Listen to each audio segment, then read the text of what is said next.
रहे, गुरु दक्षिणा भी लेनी पड़ती है, गुरु मंत्र लेना पड़ता है। तो ये चार संस्कार हर गृहस्थी को भी पालन कर लेना चाहिए। कहते हैं सूत जी महाराज ने 88,000 ऋषि मुनियों को 5 संस्कारों का ज्ञान दिया और संस्कारों का ज्ञान देकर कहा तुम भगवान की पूजा करो और जो गुरु ने तुम्हें मंत्र दिया है उस गुरु मंत्र का मनन करो, जापन करो।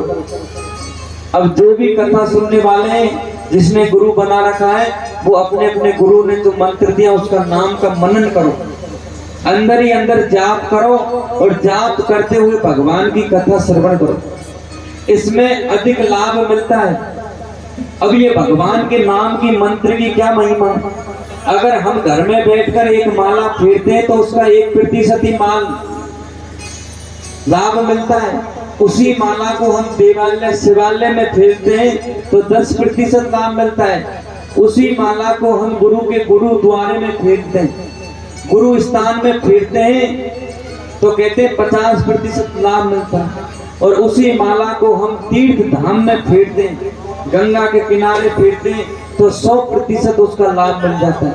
क्योंकि जब हम गंगा जी के किनारे बैठे होते हैं या पर तीर्थ धाम में बैठे तो हमारा मन कहीं भागता नहीं है, क्योंकि साक्षात सामने भगवान का धाम है और धाम के अंदर बैठकर हम भजन करते हैं तो उसका लाभ अधिक मिलता है। कभी किसी को अवसर मिले तो गंगा के किनारे कोई कथा होवे, श्रवण करने का अवसर मिले तो चूकना नहीं चाहिए, अवश्य जाना चाहिए। 100 काम छोड़ कर के गंगा के किनारे भगवान की कथा सुन के आए। तो कथा सुन रहे हैं ये गंगा के किनारे ही सुन रहे हैं, भागवत कथा हो रही है वो भी गंगा के किनारे ही हो रही थी, जो सुखदेव मुनि कथा सुना रहे थे। बाबा सूत जी कहते हैं कि ये सोनम आदि ऋषि मुनियों तुम भस्म का त्रिपुंड लगाओ, गले में रुद्राक्ष धारण करो, मन में भगवान का नाम लो मुख में और इस कथा को श्रवण करो। सभी ऋषि मुनि बाबा सूत जी के कहने पर 2 मिनट हम सब भगवान का नाम लेते हैं और नाम लेकर गुरु के मंत्र को याद करते हुए इस कथा में प्रवेश करते हैं। उन्हें इस कथा का मंगलाचरण करते हुए हम आपको शिव पुराण की कथा श्रवण कराएंगे। यही एक मंत्र है प्यारा, हरि शरणम गुरु शरणम। यही मंत्र है प्यारा, हरि शरणम हरि शरणम।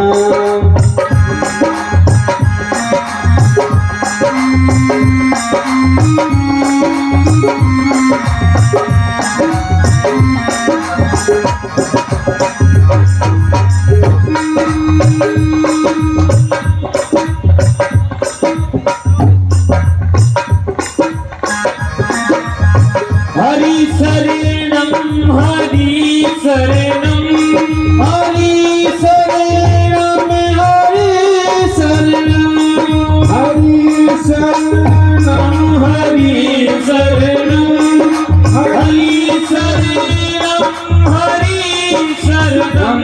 यही मंत्र है प्यारा, हरि शरणम हरि शरणम। एक मंत्र है प्यारा, हरि शरणम हरि शरणम। ये भगवान का मंत्र ही, भगवान का नाम ही शरणागति है। हम भगवान की शरण में हो जाएं और ये पुकारे, हम जहाँ भी रहते हैं भगवान के घर में ही रहते हैं। हम जो भी काम करते हैं भगवान का ही काम करते हैं और जो भी शुद्ध सात्विक प्रसाद पाते हैं भगवान का ही प्रसाद पाते हैं और भगवान के प्रसाद से भगवान की जनों की सेवा करते हैं। अपनी कोई योग्यता नहीं है और अपने हाथ उठाकर उसकी शरण में हो जाओ। लगाओ प्रेमों से नारा, लगाओ प्रेम से नारा, लगाओ प्रेम से नारा, लगाओ प्रेम से नारा। यही एक मंत्र है प्यारा, हरि शरणम हरि शरणम। यही एक मंत्र है प्यारा, हरि शरणम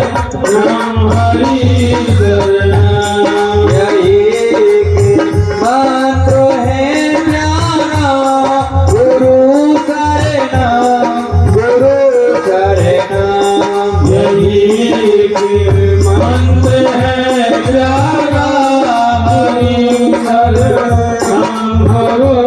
सदा। जब भगवान की शरणागति द्रौपदी ने की, जब भगवान की शरणागति नरसिंह जी ने की, जब भगवान की शरणागति मीरा ने की, तो क्या हुआ? कहते हैं द्रौपदी जब तक बल था, हाथों में बल था, तो अपनी साली पकड़ के खड़ी रहती थी। लेकिन जब उनका बल घट गया और भरे दरबार में उस ठाकुर को पुकारा, तो कहते हैं उस ठाकुर ने उनकी लाज रखी। भरे दरबार में जब द्रौपदी की लाज राखी थी, भरे दरबार में जब द्रौपदी की लाज राखी थी। भरे दरबार में जब द्रौपदी की लाज राखी थी। भरे दरबार में जब द्रौपदी की लाज राखी थी। विकल होकर उचारा है हरे शरणम, हरे शरणम। विकल होकर उचारा है हरि शरणम, हरि शरणम। लगाओ ये हो, लगाओ प्रेम से नारा हरे शरणम, हरे शरणम। लगाओ प्रेम से नारा हरि शरणम, हरि शरणम। हरि शरणम, हरि शरणम, हरि शरणम, हरि शरणम। हरि शरणम, हरि शरणम, हरि शरणम, हरि शरणम। हरि शरणम, हरि शरणम। लगाओ प्रेम से नारा हरि शरणम, हरि शरणम। लगाओ प्रेम से नारा हरि शरणम, हरि शरणम। जब प्रेम से द्रौपदी ने नारा लगाया, प्रेम से द्रौपदी ने भगवान को पुकारा, कहते हैं दुशासन ने अपने बल से द्रौपदी की साड़ी खींचता गया, लाज जाती गई, तो द्रौपदी ने अपना बल हाथों का पकड़ के रख रखी थी साड़ी और पुकार के बैठ गई, तो दुशासन का बल ज्यादा था और द्रौपदी का बल कम था। जब द्रौपदी का बल घटा तो साली हाथ से छूटकर दुशासन खींचने लगा। तब द्रौपदी ने कही, हे कन्हैया, हे द्वारकापुरी के मालिक। अब द्रौपदी ने सज्जनों द्वारकापुरी के मालिक गोविंद का नाम लिया। भगवान वहीं थे, देख रहे थे बैठे बैठे, तो जैसे ही द्वारकापुरी का नाम लिया तो पहले ठाकुर द्वारकापुरी गए और द्वारकापुरी गए, एक क्षण में ही भाग गए। और द्रौपदी आगे बोलती है कि हे ठाकुर, हे गोविंद, हे द्वारकापुरी के वासी, अब मेरा कोई बल नहीं है, अब ये मेरी इज्जत जाएगी, तू जाने और तेरा काम जाने। तो ठाकुर ने क्या किया? बचाई लाज द्रौपदी की, बचाई लाज द्रौपदी की, बचाई लाज द्रौपदी की, बचाई लाज द्रौपदी की। बचाई लाज द्रौपदी की, लगाई चीर की देरी। बचाई लाज द्रौपदी की, लगाई चीर की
प्यारा गुरु शरणम हरे गुरु शरणम गुरु शरणम गुरु शरणम गुरु शरणम गुरु शरणम गुरु शरणम गुरु शरणम हरि के मंत्र है प्यारा गुरु शरणम गुरु शरणम हरि के मंत्र है प्यारा गुरु शरणम गुरु शरणम दयालु दयालु राम की शरणम कृपालु भोले की शरणम दयालु राम की शरणम दयालु भोले की शरणम दयालु शंकर की शरणम कृपालु भोले की शरणम दयालु शंकर की शरणम कृपालु भोले की शरणम लगाओ लगाओ प्रेम से नारा हरि शरणम हरि शरणम लगाओ जय हो प्रेमी से नारा हरि शरणम हरि शरणम या एक बात है तारा हरे शरणम हरे शरणम हरि के मंत्र है प्यारा हरि शरणम हरि शरणम हरे शरणम हरे शरणम हरे शरणम हरे शरणम हरि शरणम हरि शरणम हरि शरणम हरि शरणम हरे शरणम हरि शरणम हरि शरणम हरि शरणम हरि शरणम हरि शरणम बोले शंकर भगवान की जय बोल गुरुदेव भगवान की जय बोल पार्वती पति हरे हरे महादेव शंभो अब सज्जनों बाबा सूत जी सोनत आदि ऋषि मुनियों को तीर्थराज प्रयाग पर भगवान का नाम लेते हुए इससे महाप्राण कथा में प्रवेश करते हैं। सूत जी महाराज 88,000 ऋषि मुनियों को कथा सुनाते हुए कहते हैं, हे ऋषि मुनिगण श्रेष्ठो, तुम इस कथा को हृदय से पान करो, मनन करते हुए श्रवण करो। कहते हैं सूत जी भगवान 88,000 ऋषि मुनियों को लेकर ये शिव महाप्राण कथा रूपी अमृत का मंगलाचरण करते हैं। अब ये शिव महाप्राण की कथा के बारे में बताते हैं, इसमें क्या क्या है। कहते हैं इस शिव महाप्राण कथा में 24,000 श्लोक हैं। श्रीमद् भागवत में 18,000 श्लोक हैं और शिव महाप्राण में 24,000 श्लोक हैं। इस शिव महाप्राण में 7 संहिता है और 7 संहिताओं में 24 अध्याय हैं, 12 खंड हैं। ये इतना शिव महाप्राण रूपी ग्रंथ है। कहते हैं इसको महाप्राण क्यों लिखा, इसलिए लिखा क्योंकि ये सभी पुराणों से श्रेष्ठ है। सभी पुराणों से इसमें श्लोक ज्यादा है, सभी पुराणों से ज्यादा इसमें महिमा है, इसलिए इसको शिव महापुराण लिखते हैं।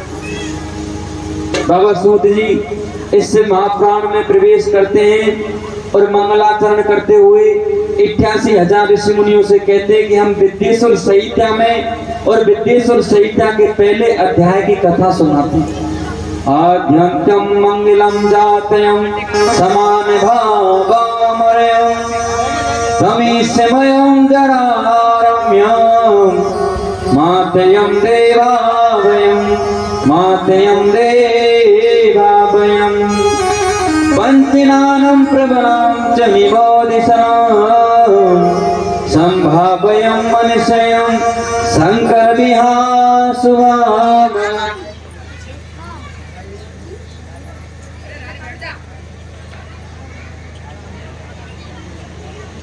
बोले शंकर भगवान की जय। संभावयं मनस्यं शंकर महाविकेशयम्। बाबा सूत जी शंकर भगवान की वंदना करते हैं, मंगलाचरण करते हैं, और ये शिव महापुराण की वंदना करते हैं, मंगलाचरण करते हैं, और कहते हैं धर्म क्षेत्र महाक्षेत्रम।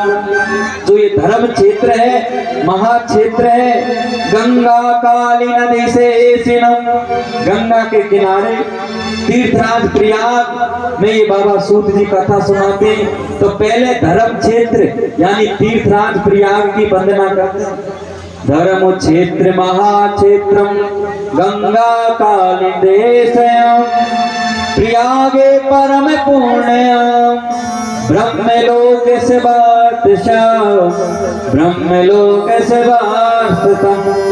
कहते हैं ये जो तीर्थराज प्रयाग है ये साक्षात ब्रह्म है, साक्षात भगवान शंकर का धाम है, साक्षात 33 कोटि देवता यहाँ निवास करते हैं। मुन्नेयं सतीमात्मनं सत्यव्रता परायणं महोजसो महाभाग्यं महाशस्त्र विजेत्यं तत्र सत्र सर्वाणयं व्यास शिष्यो महामुने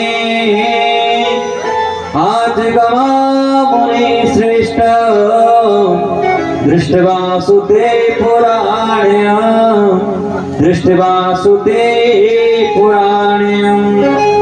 ते दृष्ट्वा सुते मानकं हर्षिता मुनि सादला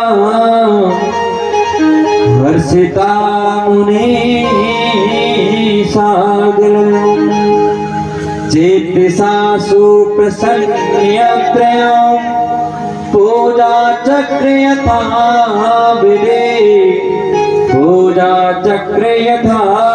विधि। बाबा सूत जी सोनत आदि ऋषि मुनियों के समीप ये कथा सुनाते हुए कहते हैं कि हे ऋषि मनगण श्रेष्ठो, ये सोनत आदि ऋषि तुम्हारा जीवन धन है जो आज तुम इस धर्म क्षेत्र कुरुक्षेत्र में तीर्थराज प्रयाग में तुम्हारे अंदर जिज्ञासा हुई भगवान को जानने की। शिव रूपी तत्व क्या है, शिव कौन है, ये भस्म क्या है, ये रुद्राक्ष क्या है, ये ज्योति स्वरूपी क्या है, ये सारी जिज्ञासा 88,000 ऋषि मुनि करते हैं। अब 88,000 ऋषि मुनियों को लेकर बाबा सूत जी अपने हाथों सहित इससे महापुराण का पूजन करते हैं। पूजा जपे गुणारूपयं विलासिना नामया युक्ति प्रेरणा मनसा प्रसीसो दिनाम यते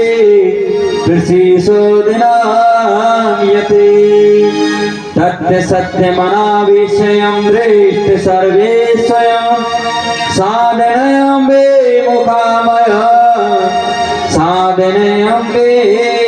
मुखावयं गीतमानं श्रुत्वा तदे जय भाषा शंभु प्रतयं गुणरूपा विलास्यं। ये भगवान जो शिव है ये गुण रूपी तत्व है। ये भगवान शिव सदा रहने वाले और सदा है, इसलिए इसका नाम सदा शिव रखा है। इसकी वंदना करते हुए, पूजन करते हुए और 88,000 ऋषि मुनियों को लेकर बाबा सूत जी पार्थिव शिवलिंग का पूजन करते हुए, मनन करते हुए, ध्यान करते हुए श्रवणादित्यं लिंग स्वरूप शंकरयं, जो लिंग स्वरूप मिट्टी का शिवलिंग बनाया वो साक्षात भगवान शंकर है। संस्थापयं नित्यमयं, सजनों ये शब्दों की महिमा है। लिंग का अर्थ गलत नहीं लेना चाहिए। संस्कृत में लिंग कहते हैं बहुवचन जो होता है स्त्री पुरुष, स्त्री को और पुरुष को लिंग शब्द से प्रतीत गया है। पुरुष को पुरुष लिंग कहते हैं और स्त्री को स्त्रीलिंग कहते हैं। तो यहाँ पर भगवान शंकर है। अब शंकर जी पुरुष है और नाम उनका शिव है, इसलिए इस लिंग का नाम शिवलिंग रख दिया। यानी ये भगवान शंकर ही है, ये शिव है, इसलिए इसको शिवलिंग कहते हैं। लिंग स्वरूप शंकरम संस्थापयम नित्य भार्यम तेजस्यम संसारयम सागरम महाशिवम। जो शिवलिंग है ये शिव है, यही संसार है, यही सागर है और यही महादेव है। अपि द्रव्य महे देवयम यथा बलवाच्यम अपरंत्यम लिंगवयम संत महाशिवम। बाबा सूत जी कहते हैं, हे ऋषि मनगण श्रेष्ठ हो, जिस तुम शिव की ये लिंग की पूजा कर रहे हो, ये क्या है, कहां से आया? बाबा सूत जी कहते हैं, सज्जनों, अब सूत जी महाराज प्रसंग यहाँ से चेंज कर देते। देखो सज्जनों, कथा सुनाने वाले बहुत होते हैं और सुनने वाले भी बहुत होते हैं। एक छोटा सा प्रसंग मैं आपको कहता हूँ। सुनाने वाले की भक्ति, ज्ञान, तप, योग का वो बल होता है जो श्रोता के मन को बदल दे। कथा में बल नहीं है, सुनाने वाले की वाणी में बल होना चाहिए, सुनाने वाले के नेत्र में तेजस्व होना चाहिए, सुनाने वाले के अंदर तप होना चाहिए, ज्ञान होना चाहिए, भक्ति होनी चाहिए, वैराग्य होना चाहिए। तभी वो अगले वाले को वैराग्य के बारे में बताएगा, तभी वो सामने वाले को त्याग के बारे में बताएगा और तभी वो सामने वाले को भक्ति के बारे में बताएगा। जब ये हमारे अंदर ही तीनों गुण नहीं है तो हम किसको कहेंगे कि भाई तू ऐसा पालन कर। संत कहते हैं, तू कहे कागज की लेखी और मैं कहूँ निज नैनन देखी। कागज में लिखा पढ़ा तो सब कोई कह दे, लेकिन अपने आंखों से अपने जीवन में अभ्यास करने के बाद जो व्यक्ति धारण करने के बाद दूसरे को कहता है, उसकी महिमा। सूरदास जी महाराज जब बांके बिहारी जी की पोशाक चेंज हो रही थी तो वहां के जो पुजारी पंडित जी कहते हैं, आज इस बाबा की परीक्षा लेते हैं। और आज तो ठाकुर जी को ये रोज रोज पोशाक की महिमा बताते हैं। आज पीली पोशाक पहनी है, आज लाल पोशाक पहनी है, तो सूरदास जी है, आते हैं इनको क्या दिखता है, तो आज ठाकुर जी को नंगाई रखते। तो सूरदास जी सामने बैठे थे और कहते हैं, आज तो मेरे ठाकुर, आज क्या कहना मारे, और कहते हैं, आज तो ठाकुर मेरे नंगम नंगा। और ऐसा पद जब सूरदास जी ने कहा तो सभी पुजारियों की आंखें खुल गई कि ये रोज पद गाते पोशाक का, आज पोशाक का नाम नहीं लिया, आज इन्होंने क्या नाम लिया, आज तो ठाकुर मेरे नंगम नंगा। जैसी मूर्ति ऐसी बात बता दी। तो सज्जनों, वहां पर तो कागज की लेखी चल रही है, लेकिन सूरदास जी की निज नैनन देखी चल रही। अंदर के जो नेत्र हैं वो खुल गए। जिस व्यक्ति के अंदर के नेत्र खुलते हैं कोई ईश्वर रूपी तत्व को धारण कर सकता है। कहते हैं, कच्चे मिट्टी के गले में पानी नहीं भर सकते। आप मिट्टी का घड़ा बनाए कच्चा और उसमें पानी भरे तो पानी निकल जाएगा, घड़ा फूट जाएगा, पिचक जाएगा। लेकिन उसी घड़े को अग्नि में तपाया जाए, भाड़ में उसको तपाते हैं तो वही मिट्टी का घड़ा कलश, उसमें हम पानी भरे तो पानी को ठंडा कर देता है, शीतल कर देता है और पानी को बाहर नहीं निकालता। इसी तरह भक्त को पहले तपना पड़ता है, भक्त को पहले इस शरीर को तपाना पड़ता है, तब भगवान की अनुभूति होती है। ऐसे नहीं बैठे कुछ भगवान का भजन नहीं करते, शरीर को तपाते नहीं और ऐसे ही अनुभूति हो जाए। ये महात्मा लोग पागल थोड़ी हैं जो इस गर्मी के झकझकाती गर्मी में पंच धोनियों के बैठकर तपस्या करते हैं, सर्दियों में बैठकर तप करते हैं, यानी शरीर को तपाते हैं कि हमारा ये शरीर उस ईश्वर को देखने के लायक बन जाए। पंच रचित ये अधम शरीर, ये हमारा जो शरीर है शुद्ध नहीं है, तुम कितना ही नहा लो, कितनी पोशाक चेंज लो, ये अशुद्ध है। ये मैं नहीं कह रहा, बाबा कह रहे हैं पंच रचित ये अधम शरीर, ये तो अधम है, अधम से अधम। लेकिन इसी शरीर के माध्यम से हम भगवान को पा सकते हैं। भगवान को कब पा सकते हैं? साधन सुलभ मोक्ष कर द्वारा। जब इस शरीर को साधन में लगा देंगे, साधना में लगा देंगे, भजन में लगा देंगे, तो यही शरीर हमारा मोक्ष का द्वार बन जाता है, मोक्ष तक ले जाता है। और इसी शरीर को हम भोग में लगा दें तो यही शरीर नरक को ले जाता है। इसी तरह 88,000 ऋषि मुनियों से बाबा सूत जी कहते हैं कि मैं जो प्रसंग कह रहा हूं, हे ऋषि मनगण श्रेष्ठों, ये प्रसंग ब्रह्मा जी जो नारद जी को सुना रहे, वही प्रसंग कह रहा हूं। अब महाराज ब्रह्मा जी को क्या आवश्यकता पड़ी, जो उन्होंने शिव पुराण सुनी और सुनने के बाद उन्होंने फिर नारद जी को कही, भाई हर व्यक्ति के जीवन में कुछ न कुछ आवश्यकता होती है, तभी तो वो करता है। आज हमें भोजन की आवश्यकता है तो हम खेती करते हैं, कुछ और करते हैं। ब्रह्मा जी तो साक्षात ब्रह्म है, उनको भगवान की पदवी मिली हुई है, और भगवान की पदवी जिसको मिली है वो क्यों शिव पुराण सुन रहा है और क्यों शिव पुराण सुना रहा है? इसी प्रसंग को बाबा सूत जी 88,000 ऋषि मुनियों को सुनाते हैं। सज्जन कहते हैं, हे ऋषि मनगण श्रेष्ठों, इस प्रसंग में ब्रह्मा जी इस महापुराण की कथा का जो प्रसंग लेते हैं, ब्रह्मोवाच, यानी ब्रह्मा जी जो कह रहे हैं वही मैं बाँच कर सुना रहा हूं। मेरे गुरु जी वेद व्यास भगवान ने जो बताया है वो ही मैं बाँच कर सुना रहा हूं। बाबा सूत जी 88,000 ऋषि मुनियों को लेकर इस महापुराण कथा में अनुत्रयम प्रश्नयम रहस्यम बलाक्षणयम कथयमि शिवनाथयम भक्ति युक्त तदानयम। ये जो शिव महापुराण है ये भक्ति का भंडार है, भक्ति युक्तम महाबलम, और भक्ति देने वाला एक महाबल भंडार है। कहते कैसे भंडार? क्योंकि माँ पार्वती ने भक्ति रूपी से भगवान शिव को पाया। आगे कथा आएगी कि किस तरह माँ भवानी पार्वती की परीक्षा हुई और भगवान भोलेनाथ उनको कैसे कैसे परीक्षा लेते गए। शिवस्य महारूपयम शिवस्य ब्रह्म रूपयम शिवस्य तत्कालयम निष्विकालयम। ये निर्विकार स्वरूप भगवान शिव है, जिसमें कोई विकार नहीं है, निर्गुण है, निराकार है और चिदानंद भी है,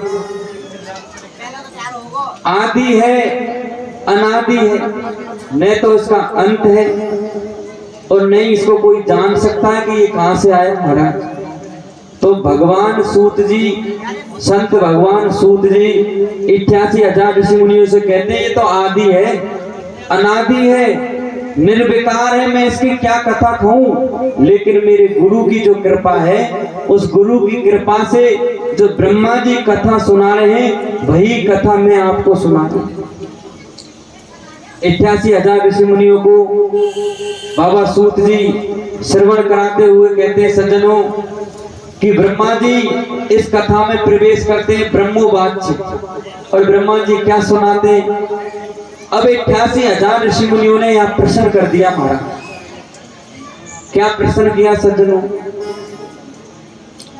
कि महाराज ब्रह्मा जी को और नारद जी को कब ऐसी घटना हुई जो शिव पुराण सुनने की आवश्यकता पड़ी? नारद जी को क्या आवश्यकता थी जो उन्होंने शिव पुराण ब्रह्मा जी के मुख से सुना? अब उनका प्रश्न बदल गया सज्जनों। 88,000 ऋषि मुनि कह रहे महाराज ये कथा तो हम अवश्य सुनेंगे कि नारद जी को क्या आवश्यकता पड़ी जो उन्होंने अपने पिता ब्रह्मा के मुख से ये शिव महापुराण रूपी कथा सुनी।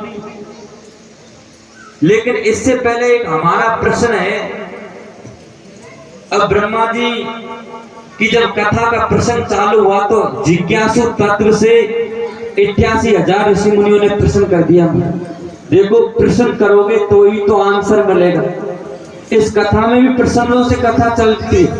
सामने 88,000 ऋषि मुनि बैठे और उसी सामने 88,000 ऋषि मुनियों के समीप प्रश्न कर रहे हैं सौनक आदि ऋषि जो सबसे श्रेष्ठ गण है।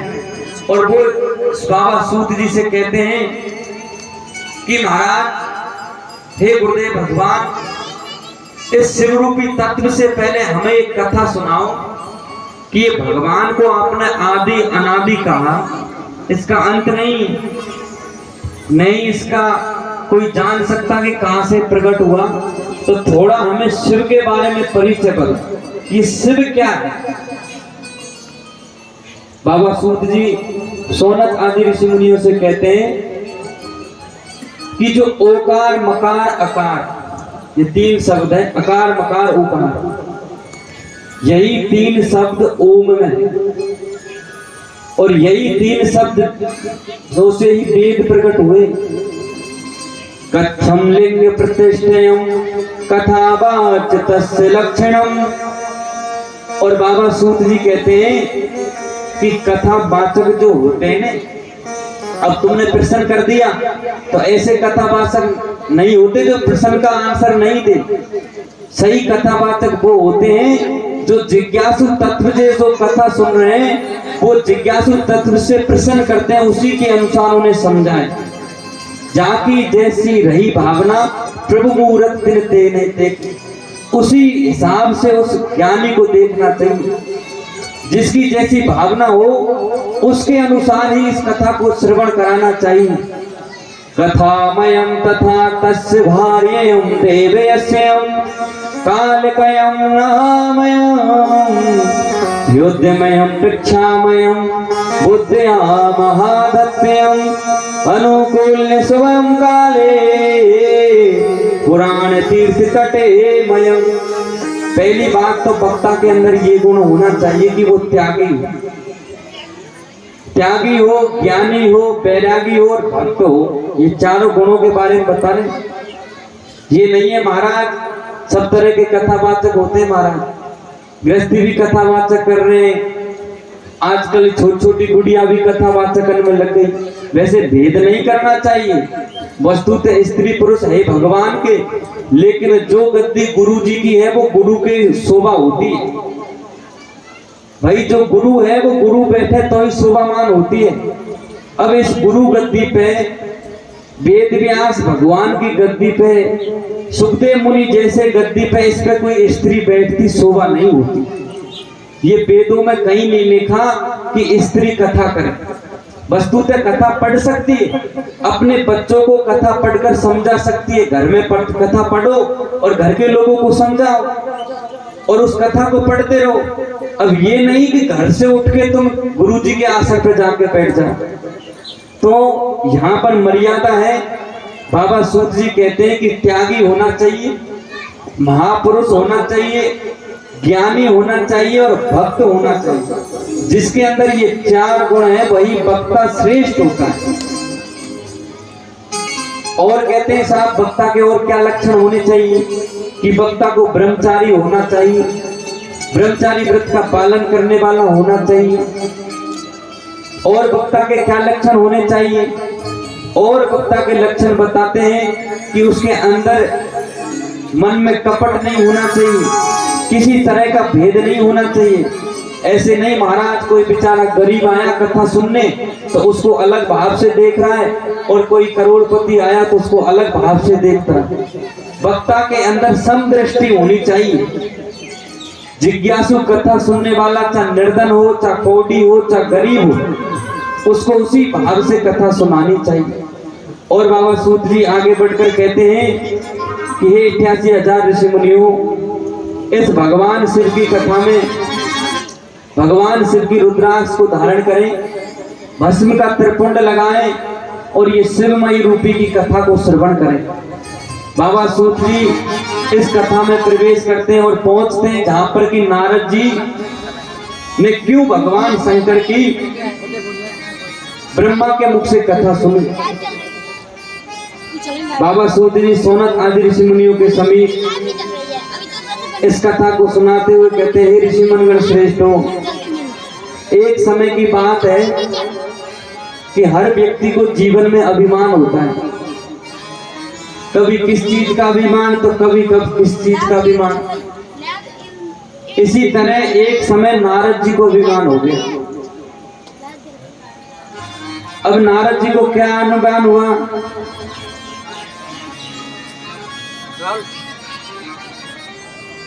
कि भ्रमण करते हुए त्रिलोकी में घूमने लगे, जिस तरह हर साधु घूमता है और भ्रमण करता रहता है।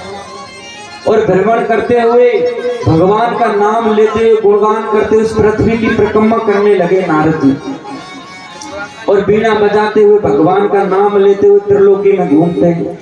श्रीमन नारायण नारायण नारायण, श्रीमन नारायण नारायण नारायण, श्रीमन नारायण नारायण नारायण, भगवान नारायण नारायण नारायण।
नारायण नारायण नारायण भज मन नारायण नारायण नारायण लक्ष्मी नारायण नारायण नारायण नारायण नारायण नारायण श्रीमन नारायण नारायण नारायण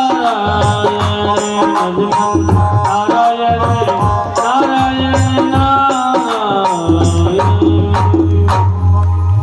बोले शंकर भगवान की जय बोल गुरुदेव भगवान की जय बोल पार्वती पते हर हर महादेव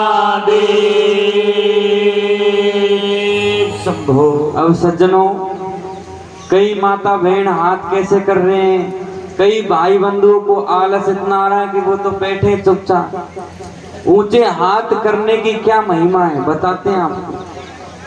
कहते हैं कि हमारे जो बॉर्डर पे जवान आते हैं और उन जवानों के बॉर्डर पे आर्मी के जवानों के सामने कोई आतंकवादी, कोई चोर डुकेर ऊंचा हाथ कर दे और खड़ा हो जाए तो वो समझ जाते हैं कि अब ये शरण में है, अब इस पे गोली नहीं चलानी, अब तो इसको पकड़ के ले जाना है।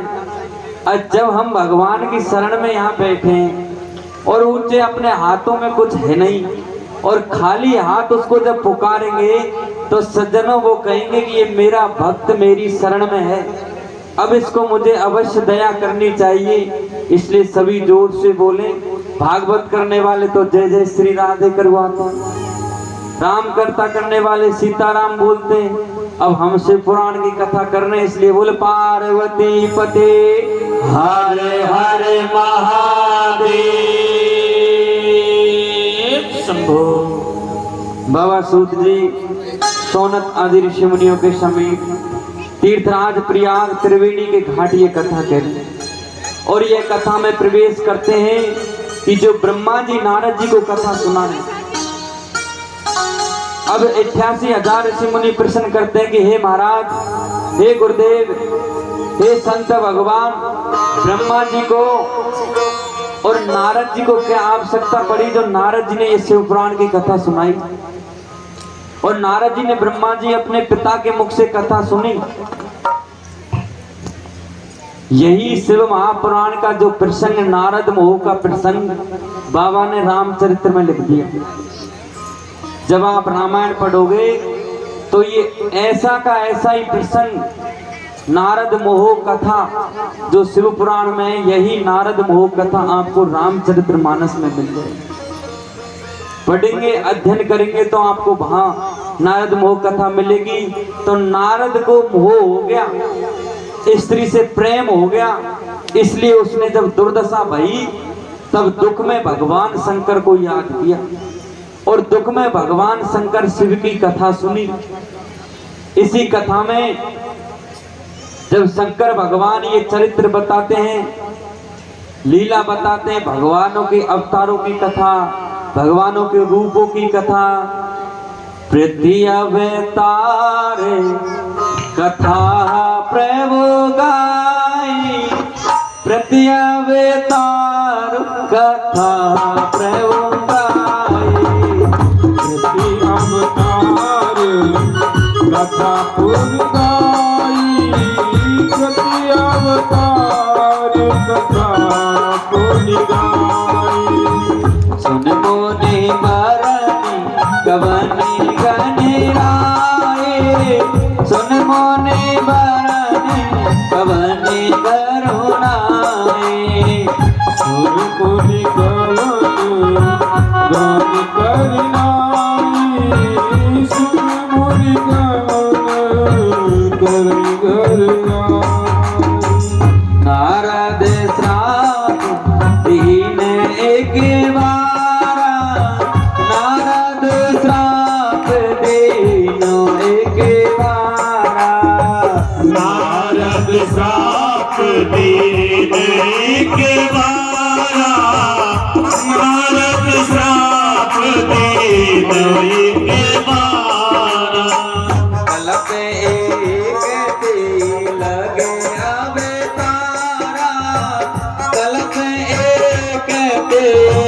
लगे अब तारा, कलप एक तेरी लगे अब तारा, कलप एक तेरी लगे अब तारा। गिरजा चकित वही सुन बानी, नारद विष्णु भगत पुनि ज्ञानी।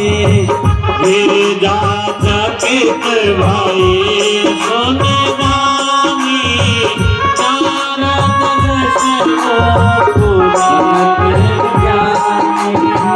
कारण कवन श्राप मुनि दिया, का अपराध रमापति किया। कारण कवन श्राप मोहि दीना, काय अपराध रमापति कीना। माँ भवानी जगदम्बा मैया शिव जी से पूछ रही है, क्योंकि माँ पार्वती के गुरु नारद हैं। और नारद का जब प्रसंग आया, यही प्रसंग को सूत जी महाराज 88,000 ऋषि मुनियों को सुना रहे, और यही नारद मोह का प्रसंग भगवान शंकर भी सुना रहे पार्वती को। अब हमें जो कथा सुननी है, जो हमारे समझ में आए और हम उसको अनुभूति करें, तो माँ भवानी जो कथा को सुन रही है बैठकर शिव जी के मुख से, उसमें बड़ा आनंद आएगा। तो माँ भवानी कह रही है कि हे स्वामी, मेरे गुरु नारद ने क्या अपराध कर दिया, और मेरे स्वामी राम ने अपराध क्या किया जो ये नारद ने श्राप दे दिया। दोनों की बात जब यहाँ सामने आई तो माँ भवानी कहती है, कारण करव श्राप मुनि दिया। क्या कारण था जो मुनि नारद ने राम जी को श्राप दिया? का अपराध रमापति किया, और क्या अपराध जो राम जी ने किया। अब भगवान शंकर माँ पार्वती को कहते हैं, जैसे ही नारद का प्रसंग आया तो गिरिजा चकित वही मुनि ज्ञानी। गिरिजा कहते हैं पार्वती को, माँ भवानी चकित वही, और नारद विष्णु भगत मुनि ज्ञानी।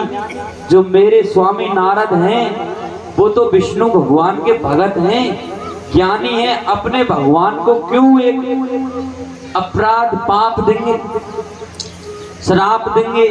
ऐसी क्या आवश्यकता पड़ी नारद को जो नारद ने विष्णु भगवान को श्राप दे दिया? फिर माँ भवानी कहती है, ये प्रसंग मोय कहूं पुरारी। पुरारी कहते हैं शंकर भगवान को, त्रिपुरारी ये प्रसंग है स्वामी, मुझको ये कथा कहो। तब भगवान शंकर बिहसी बोले मुनि ज्ञानी, और हंसकर भगवान शंकर बोलते हैं और माँ भवानी को कथा सुनते हैं। अब माँ भवानी से कहते हैं शंकर भगवान कि हे भवानी, ज्ञानी मूढ़ न कोई, न तो कोई ज्ञानी है न कोई मूर्ख। यहाँ दो शब्द आए, ज्ञानी मूढ़ न कोई, न तो कोई ज्ञानी है न कोई मूर्ख है। जेई जस रघुपति करे जब सो तस तेई क्षण हुई। और जो भगवान करे ने वो कार्य तक क्षण हो जाता है। और ये जीवन में हमें देखने को मिलता है, कभी कभार हमें सोचते सोचते 2-2 साल गुजर जाती है, मैं ये काम करूं, मैं ये काम करूंगा, नहीं होता। और भगवान का चाया तत्काल हो जाता है, जो हम सोचते नहीं और वो काम तुरंत हो जाता है। अचानक जब हम सोचते हैं अरे राम राम, हमने तो कभी जीवन में नहीं सोचा ऐसा हो जाएगा। यही बात का प्रसंग भवानी से शंकर भगवान कह रहे हैं कि जय जस रघुपति करे जब तेज तस क्षण हुई। जो भगवान चाहते हैं वो कार्य तेज क्षण हो जाता है। अब नारद जी के बारे में भगवान शंकर खुद बताते हैं, और नारद जी से नारद जी की कथा, नारद जी की व्यथा, नारद जी ने क्यों शिव पुराण कथा सुनी। हमारा प्रसंग छोटा सा है, 88,000 ऋषि मुनियों ने प्रश्न किया कि ये सूत जी महाराज, नारद जी ने क्यों भगवान शंकर की शिव पुराण की कथा सुनी, ये प्रसंग हमको सुनाओ। अब नारद जी ने क्यों कथा सुनी, इसलिए सारी कथा कहनी पड़ेगी, जब तो आपको पता लगेगा कि क्यों नारद जी ने शिव पुराण की कथा सुनी। तो भगवान शंकर माँ भवानी से कहते हैं हिमगिरी गुहा एक अति पावनी वैष्णवी ससुर सरसी सुहावनी।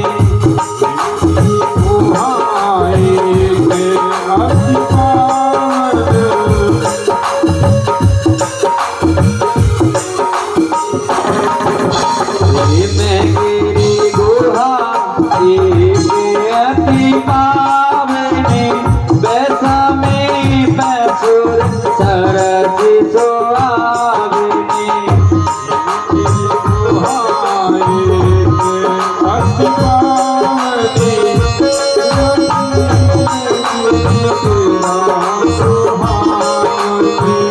आश्रम परम पुनीत सुहावा, आश्रम परम पुनीत सुहावा। आश्रम परम पुनीत सुहावा, आश्रम परम पुनीत सुहावा। देखी देव ऋषि मन अति भावा, देखी देव ऋषि मन अति भावा। देख देव ऋषि मन अति भावा, देख देव ऋषि मन अति भावा। तेरे कही शैल सरिस विपिन विभावा, भयो रमा पद पद अनुरागा। अरे बहू रमापति पद अनुरागा। समर्थ हरे श्राप कदिवादी, सज विमल मन लगी समाधि। चेत विमल पद लगी समाधि। सज विमल मन लगी समाधि। सहज विमल मन लगी समाधि। बोल शंकर भगवान की जय। बोल गुरुदेव भगवान की जय। पार्वती पते हर हर महादेव। भगवान शंकर माँ भवानी से कहते हैं, हे पार्वती, हिमगिरी गुहा एक अति पावनी। सज्जनों, इस शब्दों को ध्यान से सुनो।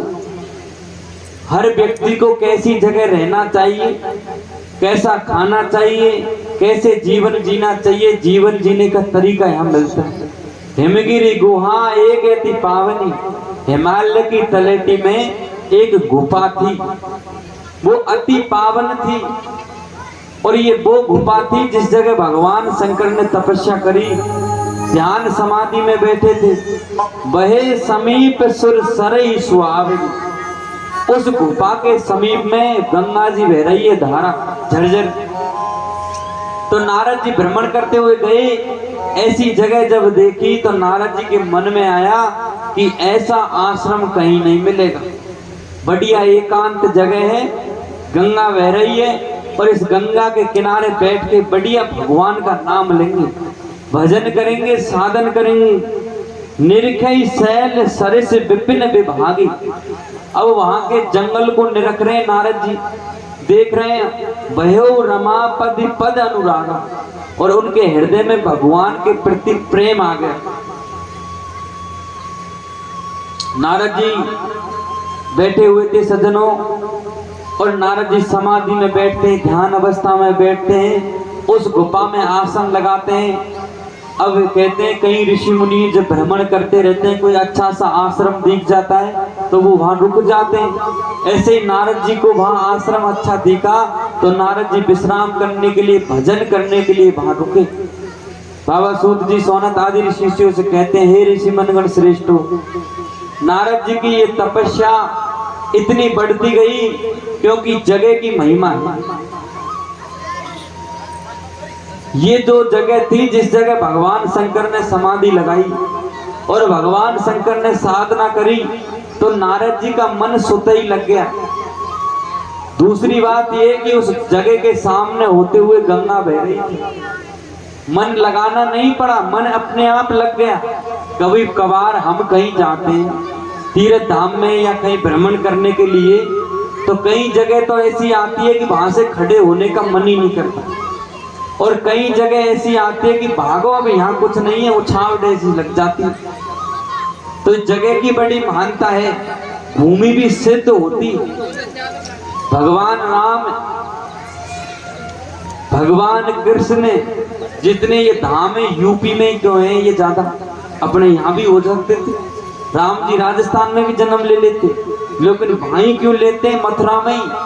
क्योंकि वो भूमि की महिमा है, उस जगह के भक्तों की महिमा है, इसलिए वो वहीं जन्म लेते हैं। जब युग चेंज होता है, समय आता है, उसी समय पे वो वहीं अवतार लेते हैं।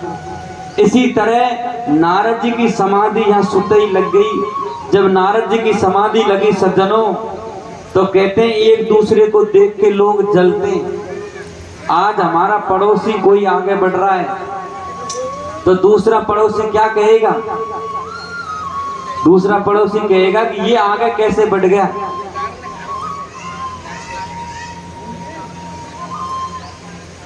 ये मेरे से आगे नहीं जाना चाहिए, मेरे जैसा पैसा वाला पूरे गांव में नहीं होना चाहिए, मैं सब में बड़ा हूं, ये जलन होती। तो नारद जी की समाधि को देखकर, नारद जी की तपस्या को देखकर सज्जनों, इंद्र को जलन हुई। इंद्र ने सोची कि ये नारद जी अगर घोर तपस्या कर लेंगे और भगवान से मेरा इंद्रासन मांग लेंगे तो मैं कहाँ जाऊंगा। तो क्यों ये नारद जी की तपस्या छुड़ाई जाए, ये नारद जी की तपस्या छूट जाए, ऐसा उपाय सोचना चाहिए। इंद्र ने सभी देवताओं को बुलाया और देव सभा में ये बात करी। कामदेव को बुलाया और कामदेव से कहा, हे कामदेव, हे मदन। कामदेव को मदन कहते हैं, जो सबके मुंह को मोले वो मदन है। अब सबके मुंह को कौन मोले? काम ही हो सकता है। ये काम ऐसी चीज है कि हर व्यक्ति के मन को मोह लेती है। आज हम अच्छी चमक चांदनी चौक देखते हैं, सुंदरता देखते हैं तो हमारा मन मोह जाए, हर व्यक्ति का मन मोह जाए।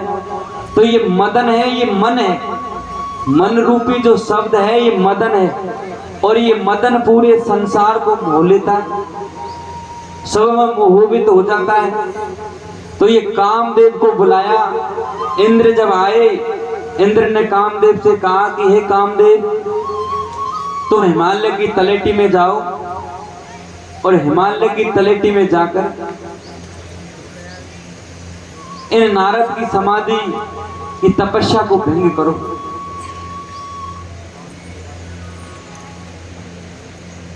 नारद जी की तपस्या को भंग करो। इंद्र के कहने पर कामदेव ने हाथ जोड़ के खड़े हो गए, महाराज क्यों मुझे अग्नि के पास भेजो। नारद जी गुस्से में हो जाएंगे, श्राप दे देंगे तो मेरा क्या होगा। बेचारों को भजन करने दो, क्यों बाधा पहुंचाएं। इंद्र कहते हैं कि मैं तेरे से बड़ा हूं, मैं सभी देवताओं का राजा हूं, इंद्रासन हूं, इसलिए तू मेरी बात की आज्ञा मान। सब देवताओं ने कही, भाई इंद्र की आज्ञा तो हमारा मानना अनुसरण है, चाहे गलत कहें चाहे अच्छा कहें। जब इंद्र की आज्ञा मानी, कामदेव कहने लगे कि महाराज मैं जाऊंगा। इंद्र अपने साथ कुछ अप्सराओं को लेके गए, कुछ नृत्यों को लेके गए, नाच गाना करने वालियों को। अप्सराएं नाच गाना करने वाली होती है।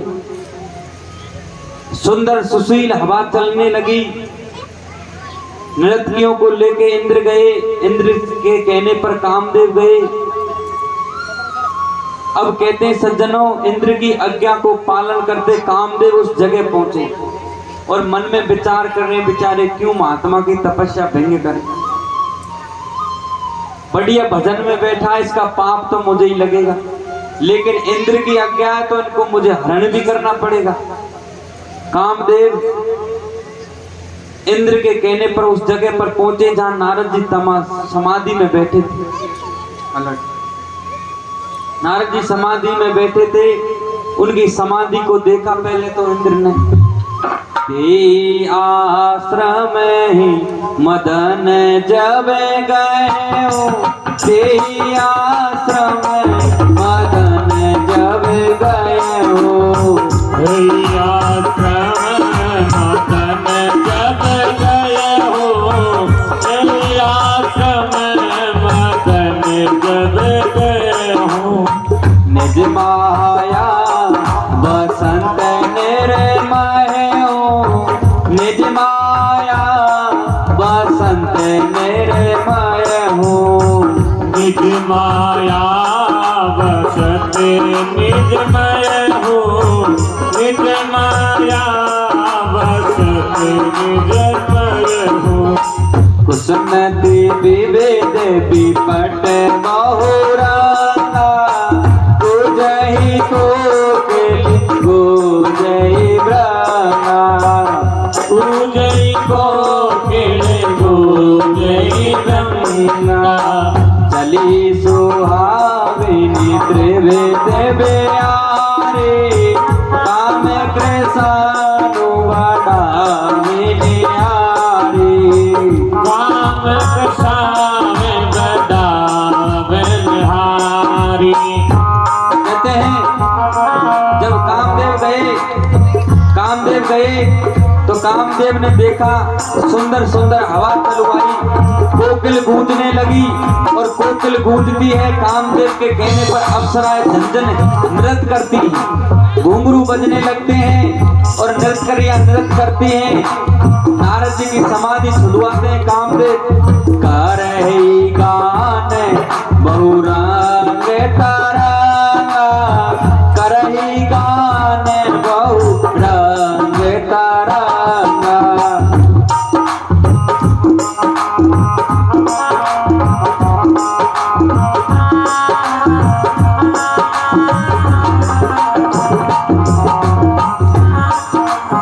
नाच गाना करने लगे, रंग तरंगा नाना प्रकार की बात करने लगे।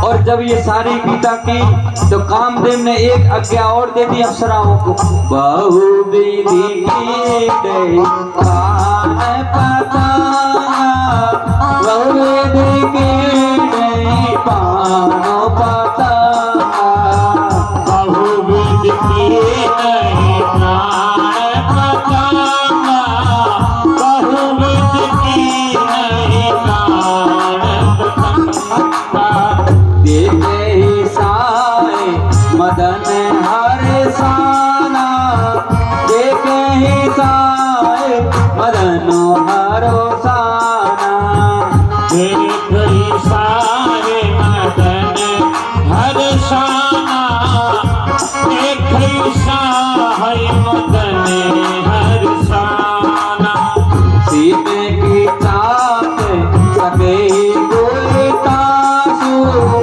सीने की चाप सके कोई तासु, सीम की दास जते कोतासु, सीम की दास जते कोई तासु, बड़ रखवार रमापति जासु, बड़ रखवार उमापति जासु, भड़ी अखबारे रमापति जासु, भड़ी अखबारे रमापति जासु।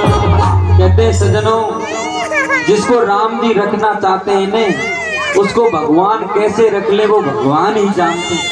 बड़ रखवार रमापति जासू, जिसको भगवान छोटे बच्चे की तरह रखना चाहते हैं तो बच्चे जैसा रख लेते हैं, जिसको भगवान विद्वान बना देते हैं वो विद्वान बन जाते हैं, और जिसको भगवान सब तरह के गुण प्रदान कर देते हैं वे गुणवान हो जाते हैं। अब नारद जी की रक्षा तो उमापति कर रहे हैं, क्योंकि वो जगह भगवान शंकर ने जिस जगह समाधि लगाई थी वो जगह थी बड़ रखवार उमापति जासू। अब नारद जी की रक्षा वहां हो रही है, कामदेव का बस नहीं चल रहा। तो कामदेव जी निराश हो गए और निराश होकर वो कामदेव जी नारद जी की शरण में आ गए कि जय हो महाराज नारद जी, तुम्हारी जय हो। तुम्हारे जैसा कौन होगा जो मुझ जैसे काम को भी जीत लिया। सहित साय सभी ते अति मान हारि मन मैन, और गए सी जाए मुनि चरण तवे कहे सी सुटी आरत ये बैन। अब महाराज कोई बड़ाला आदमी होवे, बड़ाई चावे और वो बड़ाई चाहने वाले आदमी के सामने बड़ाई कर दे, उसको चढ़ा के पेड़ पे चढ़ा दे बड़ाई कर करके कि भाई तेरा तो क्या कहना, तू तो ऐसा है, तू तो महापुरुष है, तेरा जैसा कौन दानी है, तू तो अच्छा आदमी है, तू तो सबकी सेवा करता है। तो वो प्रसन्न हो जाता है, फूल के ऐसे हो जाता है। अब नारद जी के सामने यहाँ कामदेव ने एक बाण और रख रखा, 3 तो छोड़ दिए लेकिन बड़ाई रूपी बाण रख रखा था। तो कामदेव कहते हैं गए सुजाय मुनि चरण तब, नारद जी के चरण पकड़ लिए और चरण पकड़ते हुए कहते हैं कई सुटी आरत बैन। नारद जी की बड़ाई कर दी और जब नारद जी की बड़ाई करी तो नारद जी से कहते हैं महाराज तुम क्रोधित नहीं हुए, मुझ जैसे काम को भी जीत लिया। भयउ ने नारद मन कछु रोसा, कैसे प्रिय बचन काम परितोषा। हे नारद जी, मुझ पर आपने गुस्सा नहीं किया, मैंने आपकी समाधि भंग करने के लिए क्या क्या नहीं अपनाया। ये नृत्यकारियों को लाया, नाच गाना करवाया, कोकिल बुझवाई, ठंडी ठंडी हवा चलवाई, फिर भी आपकी समाधि नहीं हटी। नाई चरण से आयु सिपाही गयो मदन तब सही। अब इतनी बात कह के कामदेव तो अपने धाम चला गया और नारद जी समाधि से खड़े होकर फिर मैं में छा गए आदमी। अब महाराज बड़ाई कर दी ने, तो बड़ाई करने से मैं आ गई, यानी मेरे जैसा कोई है नहीं। कामदेव ने कहा कि आपके जैसा कोई नहीं है, मुझ जैसे काम को भगवान भी नहीं जीत पाए, विष्णु भगवान, और उस काम को तुमने जीत लिया तो तुम्हारे जैसा कौन हो, तुम तो धन्य हो, त्रिलोकी में सबसे बड़े हो।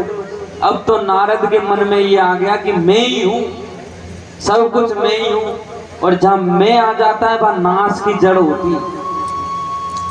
नारद जी मैं में भर के आगे बढ़ते सज्जनों, और आगे भर के भ्रमण करते हुए कैलाश पर्वत में आते हैं।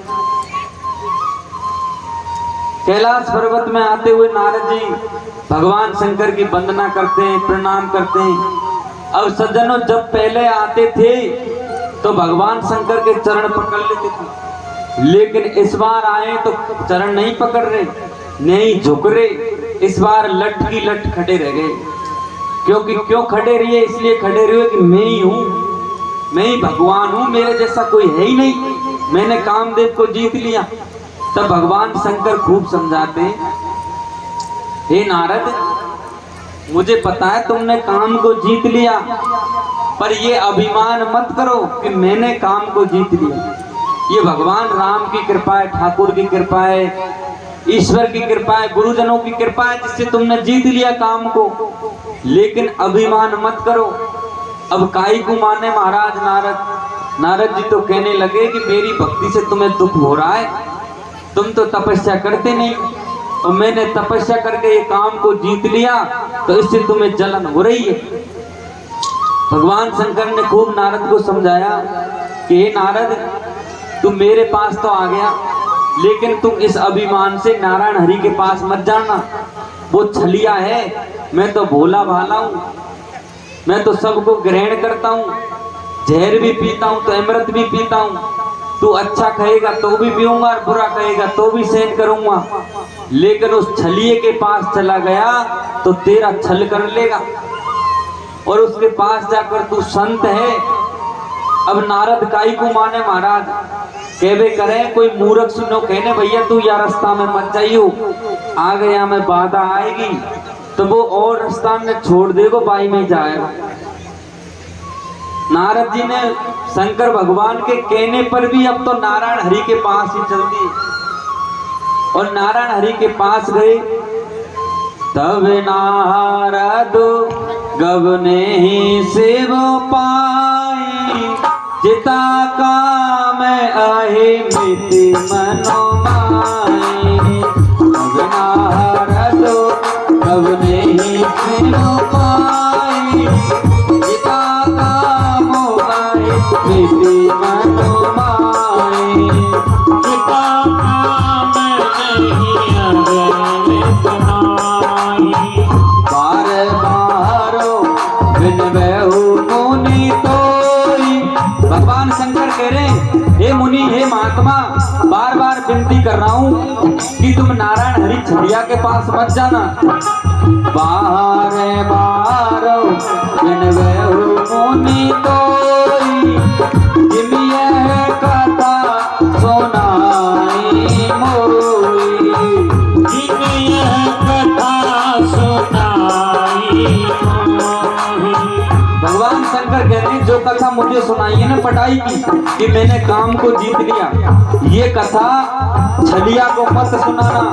और कहते हैं ते में जननी हरे हो सुनावे हो चलहु प्रसंग दुराए तमायो।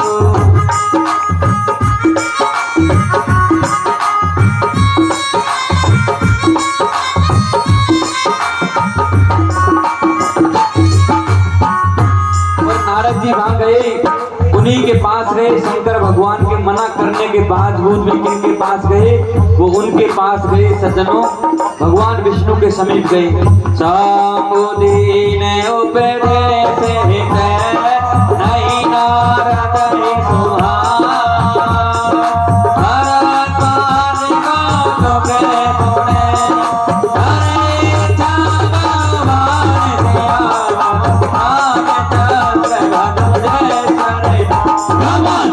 सिया राम जय जय सिया राम जय सिया राम जय जय सिया राम जय सिया राम जय जय सिया।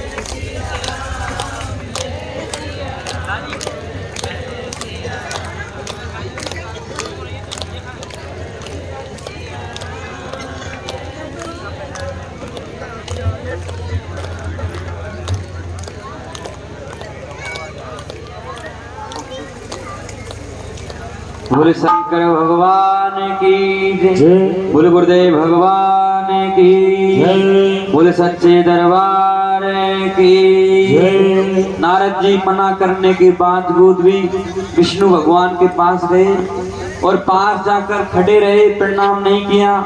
उसके बाद क्या होता है, क्या दशा होती है, आप एक भजन का आनंद लो। उसके बाद कुछ मध्यम विश्राम है।